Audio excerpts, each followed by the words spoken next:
How to add a coupon for credits on Utho Cloud. Welcome to this quick guide on how to add a free coupon on Utho Cloud. Log into your Utho Cloud account. First, visit the Utho Cloud website and log into your account using your username and password. If you don't have an account, make sure to sign up first. Once logged in, you'll be directed to your dashboard where you can easily manage your account and explore various features. Now you're all set to proceed with adding your coupon. Access the billing section.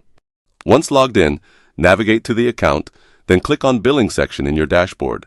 This is where you'll manage your payment methods and credits. On this page, you can add funds in different ways, such as using a debit card, credit card, net banking, wallet, and UPI, or via coupon.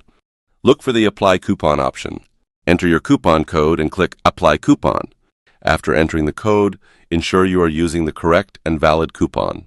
If the coupon is incorrect, expired, or invalid, the system will not validate it, and you will not be able to add credits. Click the Apply button.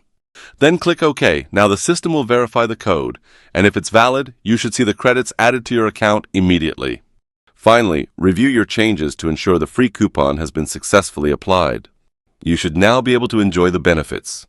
With the coupon, you can create cloud instances, set up Kubernetes, configure load balancers, enable auto-scaling, or use any other services you need within the Utho dashboard. That's it! You've successfully added a free coupon on Utho Cloud. Thanks for watching and enjoy your cloud services with the added credits.